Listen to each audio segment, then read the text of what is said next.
don't need a return ticket where you're going. This is a one-way journey. Straight down!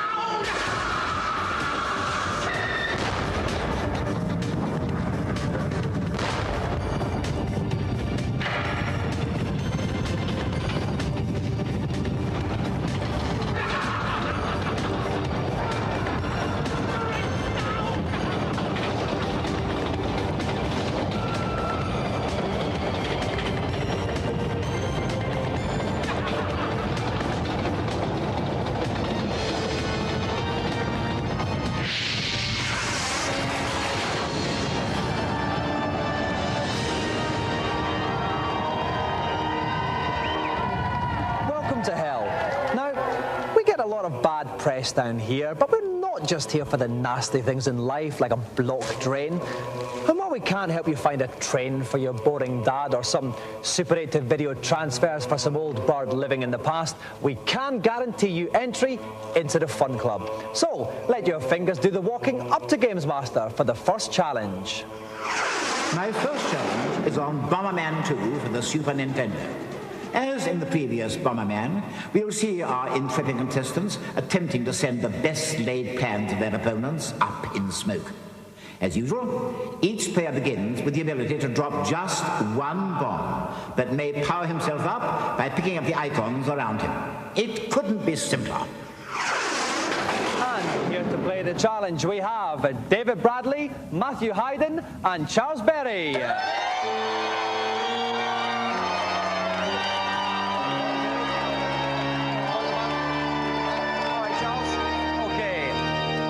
David, what's your two favourite films of all time?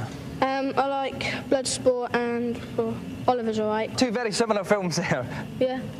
Okay, Matthew, what do you like to do in your spare time? I do martial arts quite a bit. Can you show us any of the... A little quick one? Not with my jeans on. Not with your jeans on. Okay, fair enough, we'll accept that. And finally, Charles Berry. Charles, anyone call you Chuck? No? Sometimes. Sometimes. And what do you like to get up to when you're not playing games? Disco skating. Disco skating? Whereabouts this? In Hull. In Hull. Everybody in Hull, do they all go down? Yes, most people. Well, talking of ice skating, this is Bomberman, and this is who you'll be playing tonight. David, you're going to go first. If any of you can beat him, you will get the joystick. And while they slide themselves gently into game-playing position, we'll take a look at the latest news. The release of Bomberman 2 has seen those big-headed bomb tossers making something of a comeback, nowhere more so than Japan, where the country is in the grip of Bomberman mania, a condition exacerbated by a daily diet of these bizarre but strangely irresistible ads.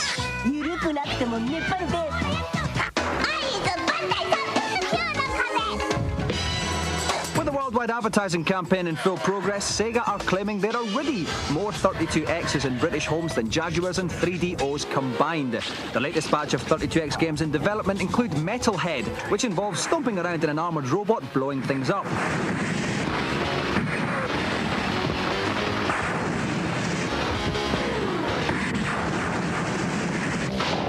Motocross Championship is a sort of motocross championship type game, bizarrely.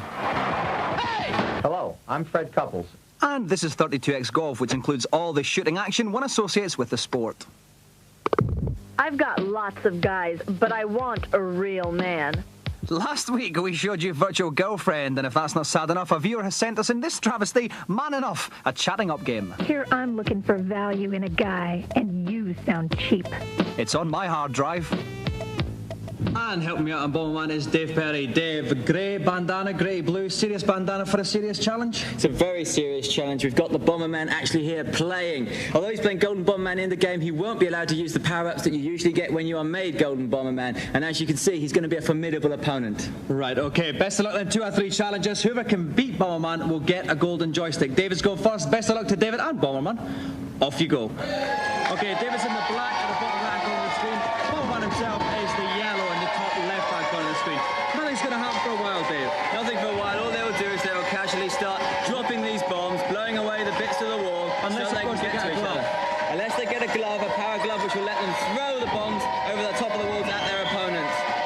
Okay, now Bomberman's got 2 bombs. He'll have to pick up a bomb icon there. Golden Bomberman also got the boot icon then, which will allow him to boot his bombs over the top of the walls, and he's got the power glove as well, and he just picked up the roller skates, so now he's fast and he's lethal. He's living an icon on City just now. He is. He's just picked up a flame icon, which will make his bombs do even more damage. So he's got all the gear he's going to need, and these two guys are getting very close. Meanwhile, David's not. David has nearly got himself trapped there, Dave. He managed to go out, and Bomberman's flashing now. Yellow Bomberman's flashing. Yep, he's just throwing these bombs over. He's got David, he's got him trapped. That's it. First round to the Bomberman. Bites the dust. David is out.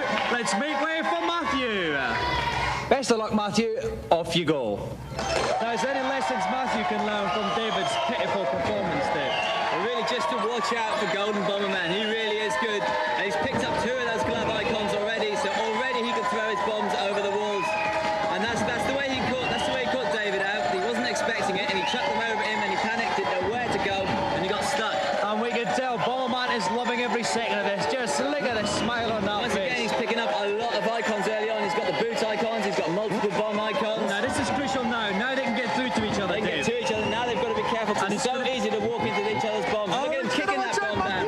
That was beautiful play. Lost that icon. Nearly trapped. Nearly got himself trapped. A little too keen, going in for the kill.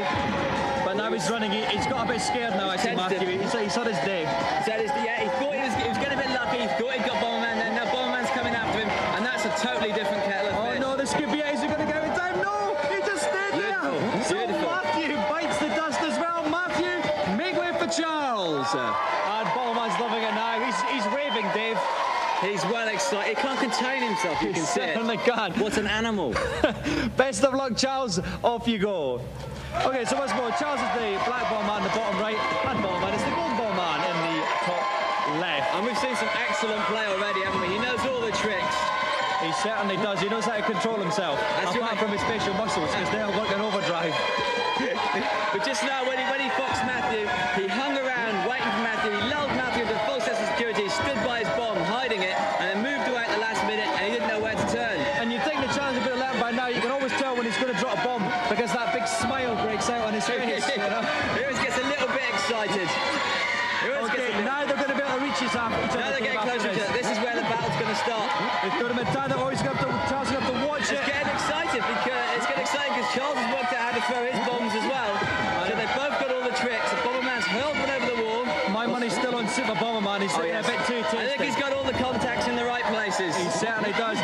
He's stuck. Charles is stuck. It's going to be it. He's blown up. Bomberman goes with metal because he is undefeated.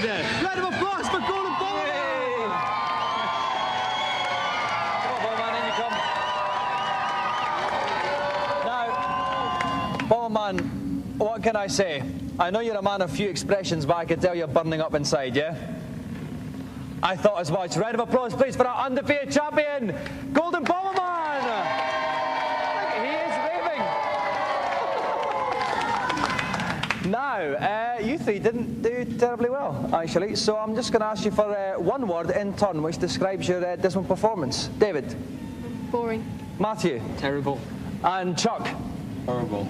I think that sums it up. Round of applause, please, but not too loud. One for Chuck, Matthew, and David.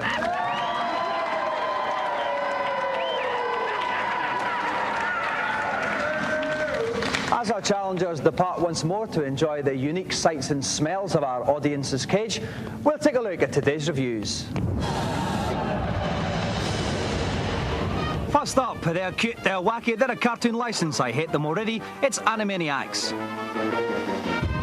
The Animaniacs, they're those cute little lovable things that are on telly on Saturday mornings, and you love them. Now they've got their own game on the SNES, and it ain't half bad. It's a cross between a race game and a platform game. There are 3 lanes of traffic, as it were, to run through. The other Animaniacs get in your way and try to beat you to the finish line. It's definitely a kids' game, this one. There isn't much here for grown-ups, but I think youngsters will enjoy it lots. You can go into all these different movie areas, like the sci-fi area, which is a particular favourite of mine, as you have these facehuggers leaping onto the poor little Animaniacs' faces. It's a good game, very colourful, very nice, nicely reminiscent of the series. Nothing special, but a good game nonetheless.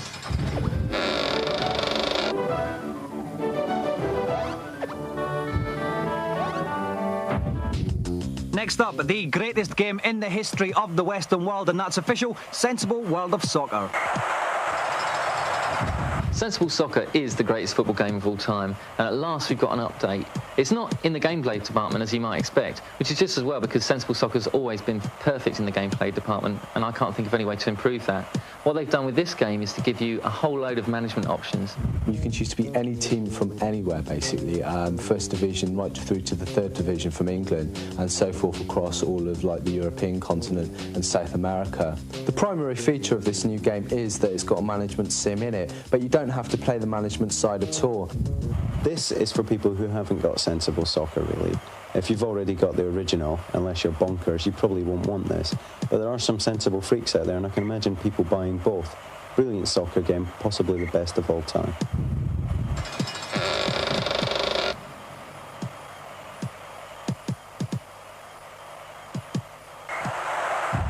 Finally, if you buy any Power Rangers merchandise this Christmas, you will die a horrible death, and that is official too.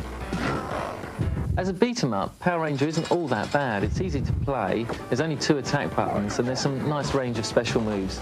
The game on the Mega Drive is just absolutely rubbish. It's hardly Street Fighter, and there's just like not very many special moves, and the ones that there are, they're feeble and weak, and this deserves to be smacked around the head with a large cricket bat.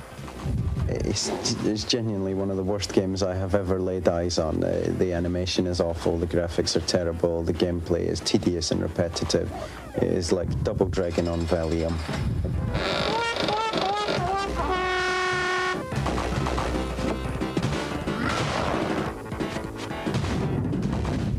Well, tonight, celebrity guests are limbering up for some hot man-on-game action. Let's go over to Gamesmaster to find out what they'll be playing. I'm in fighting form today, so the next challenge I prepared is on the Super Nintendo game Fatal Fury Special.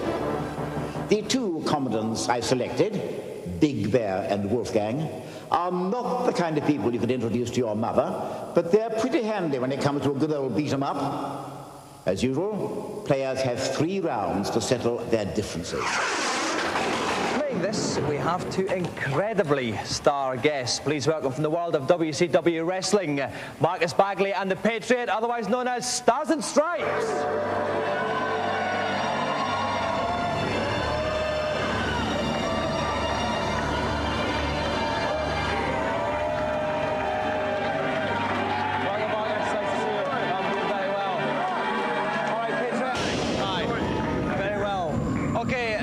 Marcus, I want to talk about the special moves that you guys do in the ring. What's your speciality? Well, my special move in the ring is called a cradle suplex, and I can show you how that's done if you want me to. Please do. I was hoping you would. Okay. You like to see it done? Yeah. Are you sure? I'm very hard. Okay, I'll put you down like this right here. Yep. Have your hand over here. I grab your leg like this. This is very nice, actually. And then like this, we're going to go. You ready? Yep. You sure? Wait, no, don't be all over. No. Okay, no, I think I've seen enough of that, actually, yeah. I may have sounded a bit scared there, but I wasn't, actually. Not in the slightest. I end up over there? Yes. On your back. But I think we got the point of that one. Okay. That was great. And moving on to you, Mr. Patriot. Why the mask? Well, without this mask, I consider myself just an individual competitor, just another wrestler. But when I put the mask on, not only do I all of a sudden take on and represent the hopes and dreams of all great Americans, but all great patriots across the world. You see, patriotism is just not excluded to America. It's all over the world. So it's the hopes and dreams, the work ethic, the hard work, the right way of doing things of all the great people across the world. Okay, while I get all anthemic with the Stars and Stripes, we'll take you to a quick break.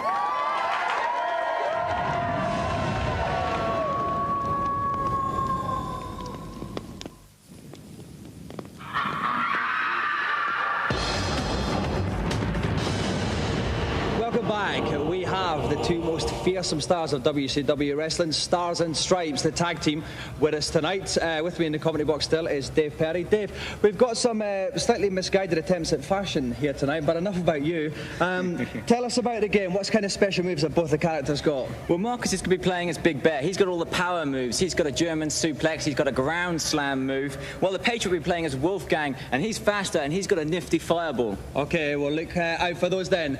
Best of luck to the Stars and Stripes.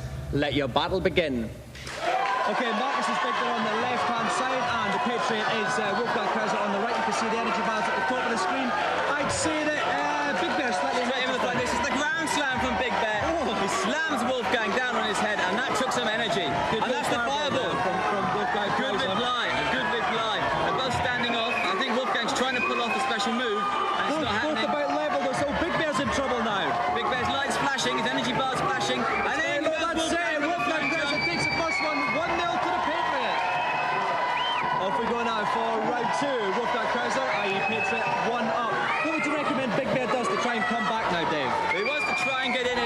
pressure Wolfgang. He wants to trap him in the corner, use his weight and his power moves. At the moment, he's standing back off Wolfgang, which means he's allowing him to use his fireballs and to use his speed. He wants to get in there and hassle him. Come on, fat boy, get in there. Give him some... Oh, no. Wolfgang's got him lovely. Got him by the throat, punching him in the stomach. And Big Bear's in trouble. His heart's splashing already. Oh, dear. And Wolfgang's backing away. He's going to try and use the fireball. Big Bear's in trouble again. Big Bear went in. Now Wolfgang's coming. This is what I said he had to do. Get him in the corner. Ground slam. Right level. One about all. Okay, now we go to the third and final bout. Dave, how do you see it going? Well, it's very, very close, obviously. I fancy Wolfgang, actually. Although Big Bear got the better of that round, he got his tactics right. He pressured the other fighter. Okay, off we go for round number 3. And Wolfgang gets close to him, but Big Bear replies in. It's very close here, Dave. It is very, very close. Wolfgang is standing back, trying to use his speed, trying to get some fireballs off. That's what he should be doing. He should be keeping his distance from Big Bear. Because he's letting Fat Boy get in. No, he can't compete close up with Big Bear. But he does have projectiles, fireballs. And he's in trouble. In goes Big Bear. Big Bear's got to go in. He's got to go in and pressure him. He's got to use his weight and his strength. He's not letting him get away, though. Fat Boy is stopping him. Like that bloke who stopped Monica Seles, but even closer. That's it. Kick to the head. Double kick. That's it. He had to go in. He went in. So with that kick to the chest of Wolfgang, Big Bear wins, which means Marcus gets the joystick.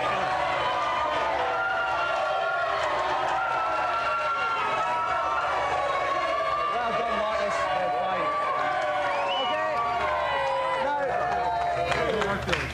Now, Patriot, you had a great start there. You took the first bout, then what happened? Things went wrong. It was almost over. I almost shut him out. First bout was mine. Second bout, he was on the ropes.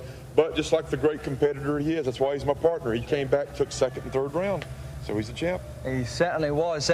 Marcus, have you ever had a fight in real life before, you two? No, but being tag team partners, I know how the Patriot's thinking, just like he knows how I'm thinking. But just today, I guess I thought a little bit smarter, huh? You certainly had the edge in terms of the old brain power. That's right, exactly. Sorry, Patriot, no hard feelings, man. It's all right, there'll be another day. Well, we hope they will, because it's been great to have you on the show, guys. But the golden joystick goes to Marcus.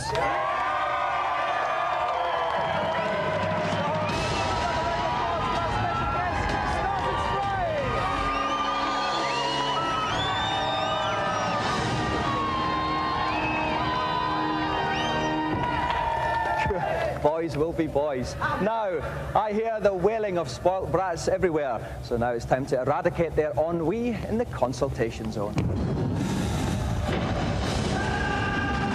Hello, and welcome to the hottest counselling session on Earth. Who's first to try to light my fire? Please, Gamesmaster. I want to get to level 3 on Micro Machines 2 on the Mega Drive, but I'm stuck on level 2. Can you help? Not many people know this, but each level contains a secret warp. On level 2, travel to the left-hand side of the course, leave the track, and you'll eventually find this portal. Enter it, and before you can say, "Beam me up, Scotty," you'll find yourself racing against William Shatner. Another enterprising solution. Nice one, big fella. Don't be cheeky. Next. Gamesmaster, Bubsy 2 on the SNES is the most bizarre game I possess. Is there any way to make it even more bizarre? Of course. Enter this code on the title screen. B-A-B-Y. Now, when you play the game, all the floors will have turned to rubber. Hold down the dump button, your feet on the ground. That should put a swing in your step. Thanks, Gamesmaster. Any big queries? On Alone in the Dark on the 3DO, how do I get past the 2 winged monsters at the top of the staircase? First, go to the room containing the 4-poster bed and smash the bars to reveal a key. Now, go to the chest of drawers and use the key. You will find 2 mirrors inside the chest. Now, make your way to the demons and place a mirror on each of the corner statues. The demons are so hideously ugly that one look in the mirror is enough for them to die of embarrassment. Thank you, Gamesmaster. I've had my fill for one session. The rest of you will have to wait. Till next time. The latest state-of-the-art computer graphics were on show recently at the London Graphics Expo. This particular Arsenal footballers from the forthcoming PC game Creature Shock. Namco Japan showed off their graphics know-how with this entry, Little Topo's Adventure, depicting the Cretaceous but ultimately fruitless capers of a baby dinosaur.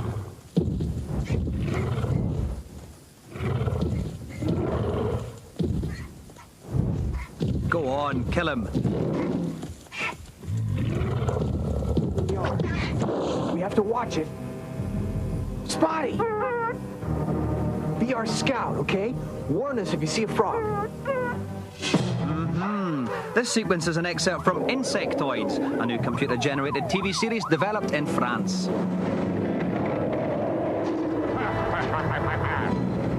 Mortal Kombat publishers Acclaim demonstrated their expertise in motion capture with this demo sequence known as Duel. But the real showstopper also came from Acclaim in the form of motion capture sequences from the forthcoming Alien Trilogy game. As we speak, Acclaim are busy creating similar sequences for the latest Cape Crusader movie, Batman Forever.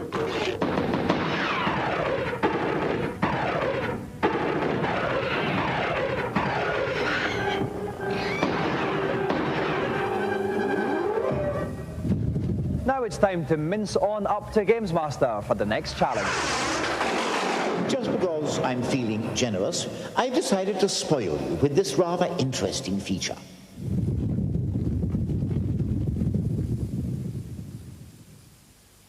You may be wondering why an unknown American is attaching electrode-type sensors to various parts of my anatomy. Well, this isn't one of my more peculiar sensual experiences. This is, in fact, a graphics technique used for the latest state-of-the-art beat-em-up from Accolade, The Next Breed. Motion capture is the computer modelling technique that turns this into this. I asked my chubby mate Scott to give me a demo of how it's done. There are 6 cameras around us here that use these sensors to track the position of the joints of your body. And these cameras are hooked up to those computers over there. Yeah. And will produce a 3D coordinate grouping of all your actions that we later use in the game. So by the end of the process, we can get from me, if I punch someone here wearing these, then by the end of that, I could be punching someone in the actual game. Exactly. I think I'll have a bit of that, Scott. Okay. I think I'll try that for myself now. Sure. This is John. He made the mistake of spilling my pint earlier on, so I'm going to have to give him a kicking. 3, 2, 1, go. Because of the limitations of the system, John and I recorded our movements separately. Here's John giving me what he hopes will be a thorough smacking. Go. Then it was my go. Once the motion has been captured, it's a join the dots type situation to create a line figure, which is then expanded and placed in a 3D environment, allowing it to be seen from any angle. More detail is then added to the 3D model, and finally the wireframe figure is texture mapped like these ones from the Next Breed game. The finished figures are now living computer-generated characters with uniquely realistic movements. Back in the studio, it was time for my little dabble in motion capture to get underway. That's me looking thoughtful on the left, and that's John. It was time for us to get hard. John tried to intimidate me with his martial arts moves malarkey, but I was playing it cool because I had a little surprise in store for him. Yes, I childishly concealed a baseball bat during my motion capture session, and John's hopes of victory were instantly dispatched, leaving me to look victorious and slightly overweight. Remember, kids, don't try this at home unless you're particularly tough. Well, we're out of time now. I'm off to put sand in people's ice creams, and we'll see you later. Bye-bye.